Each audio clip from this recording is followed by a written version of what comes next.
Hello all. I welcome you all for this third lecture of a synchronization on embedded system. And this is a course on Introduction to Internet of Things. And today's session we are going to see about the various component of the embedded system and what are the functioning of the each and individual component which is being operating on the embedded system. So we are discussing about the embedded system because for an IoT the basic is embedded system, and if the embedded system has a networking ability to connect with the internet and do certain computational tasks, it is called as a IoT based system. So we'll be discussing the first module is based on the embedded system. So let us see what is being there and what are components of the embedded systems.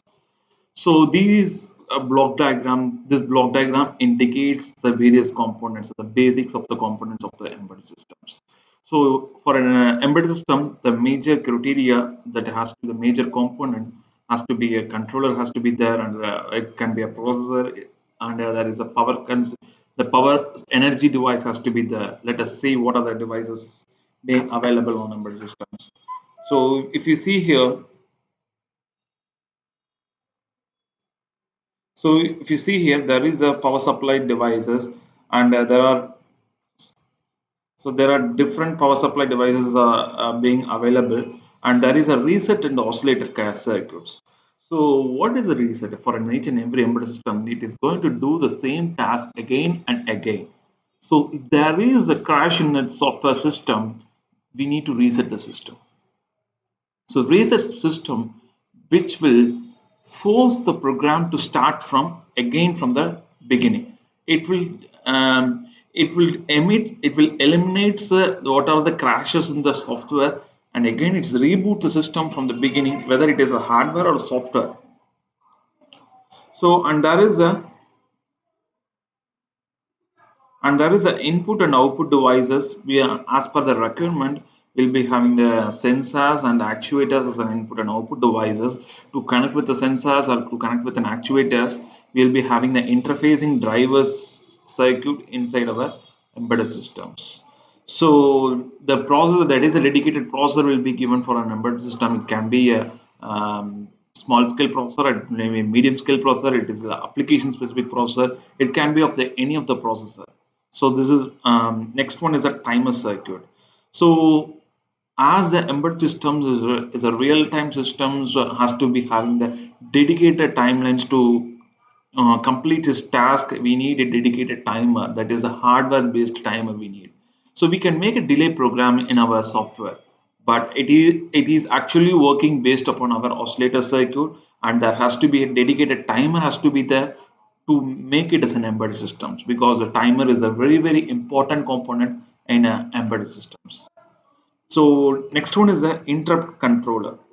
So all the embedded systems are will have the interrupt controller.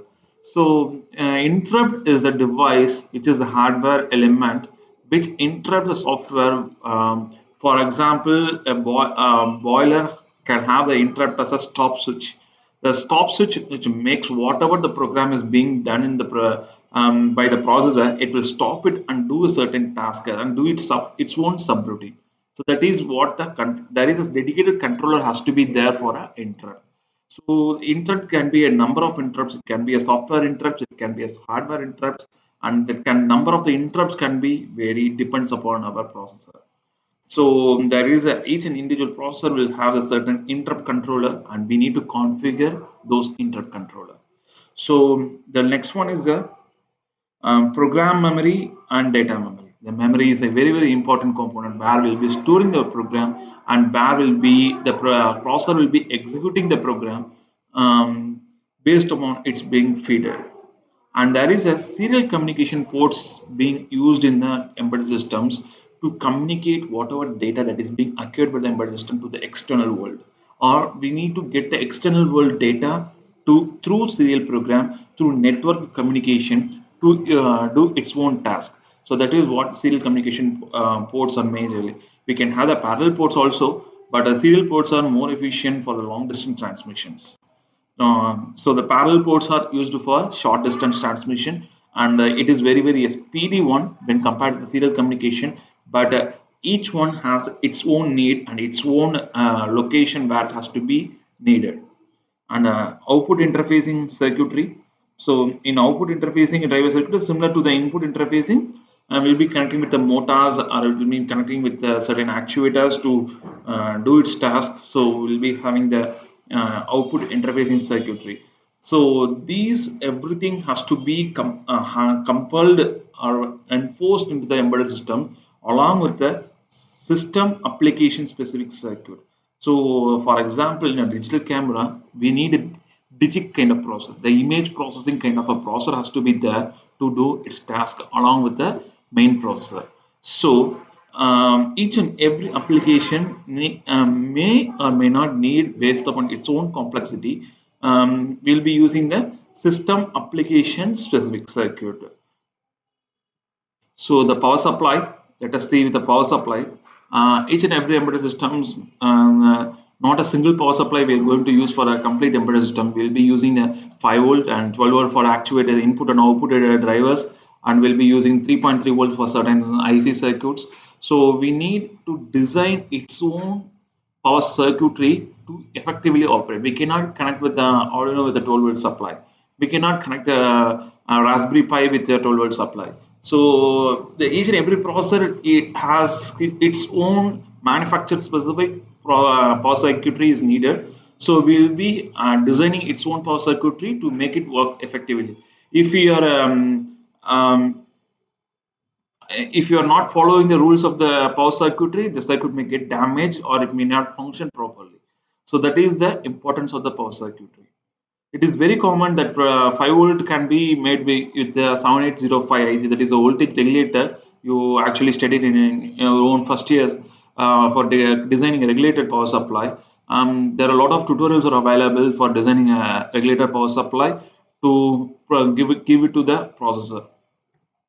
So the characteristics of the good power supply has to be the output has to be very stable and smooth output has to be given, because the pure DC is a straight line, but when we getting it from the transformer, we'll be getting a distortion will be there. So we need to use a certain kind of filters to reduce the distortion to make it a straight line of 5 volt. So next one is the proper output current to drive the load. For example, if you are connecting a lot of output devices, for example, number of LEDs, which is going to be extract more current from the actual power supply. So there will be distortion will be there. So we need to calculate the current level of the output device so that it should not exceed the actual output of the controller or the processor. The perfect power efficiency has to be maintained and it's to be stable at different temperature range, because the embedded systems are meant to work it at different temperature environment. So there has to be a proper noise filtering there and proper decoupling of the circuit has to be there. For example, the decoupling in the sense the input and output has to be properly decoupled so that its own distortion or its own interference should not affect any of the devices. So next one is the line regulation has to be maintained and load regulation has to be maintained.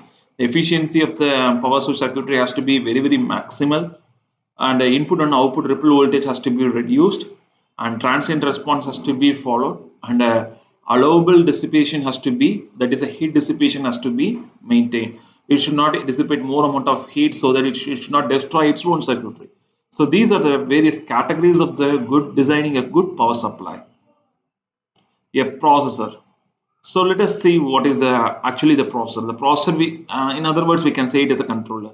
When it is a processor, it's just having the processing ability alone. So we need to interface its supporting elements such as like the timer, interrupt counters.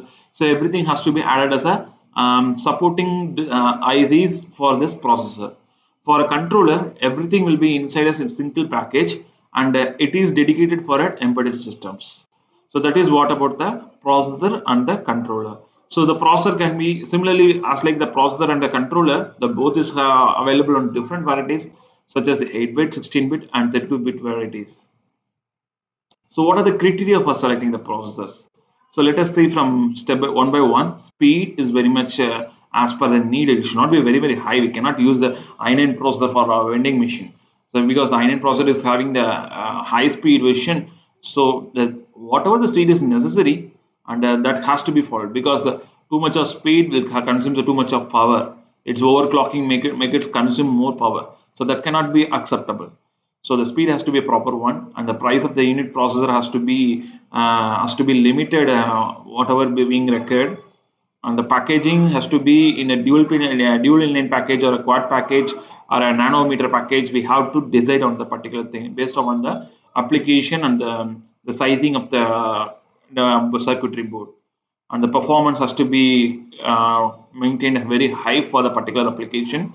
The peripheral sets, what are the connecting devices. For example, we are going to connect only one input and one output devices. We don't need a lot much of input pins and lot much of output pins. We can go with a small sized version, that is a small form factor version of the particular peripheral processor. The timer on a chip, what kind of a dedicated timer has to be needed, whether it is a 8-bit timer or 16-bit timer. So we need to decide on these things before going for selection of a particular processor. So the operating voltage, so what kind of operating voltage is needed to trigger our output, or trigger your get the signal from the input, that has to be decided upon the things. The number of IO pins, the power consumptions, the amount of RAM and ROM is needed. So we cannot go with the 1 GB of RAM, 1 GB of ROM kind of a thing. Whatever, how much size of the program, and if you're going for the largest space of the memory, whenever this program is being completed, it will check for each and every spaces in the memory unit. So it will consumes a lot of power, and it will take consumes a lot of time to process its own program. So based upon the program, we are deciding, and we can choose our own RAM memory size, where the manufacturer is getting offered. The specialized processing unit, we need to check, and architecture, whether it is a 8-bit or 16-bit or 32-bit kind of operation is needed. We have to choose based upon these things. Availability of the supplier for the given core, we cannot go with without the supplier, we cannot choose a particular processor. Easy to upgrade, and whether we can able to upgrade from this processor to another level processor. Availability of the software tools like assembler, debugger, compiler, emulator, technical support has to be checked over there. So these are the things in selecting the criteria for a processor. So next we'll be seeing about the memory. So when you're going to see about the memory, there are majorly two different types of memories are there. One is a RAM, and another one is a ROM. So based on the application user criteria, we can develop with many number of RAM, electrically erasable, UV based RAM. So and ROM also coming under different categories: so static ROM, dynamic ROM. So there's a variety of categories of memories are available. So based upon our need, we have to choose it over. So the memory, this is the EEPROM memory is a famous memory we have, where the electrically erasable, we can rewrite the program read-only memory as many times as what we like, based upon the compatibility of the particular memory unit. So the system will read the temperature and store in the EEPROM memory, and it is permanent, and you can retrieve the data later. So ROM read-only memory is to store data permanently. It is a non-volatile memory. The RAM is a volatile memory. So whenever the system is getting rebooted, this memory data, whatever being available, it will be getting deleted, and it will again come with a fresh set of data, fresh set of memory spaces. The timer and counter. So if you're working on an embedded system, you must know what is a timer and what is a counter. So what a timer can do and what is a counter can do. So why we need to use a timer? What is the difference between a timer and counter? These things you must be very prepared, because if you're going to take the data from the sensor, or you're getting data from the input devices such as switches, so you need to perform how much latency rate has to be there, and what is the reaction time, and what is the delay time has to be maintained. So you need to effectively configure your timer and counter for effective operation of a particular process. So that's all about the basic functioning of the functioning and the components of the embedded systems. So we'll be seeing in the more on embedded systems in the upcoming lectures. Thank you.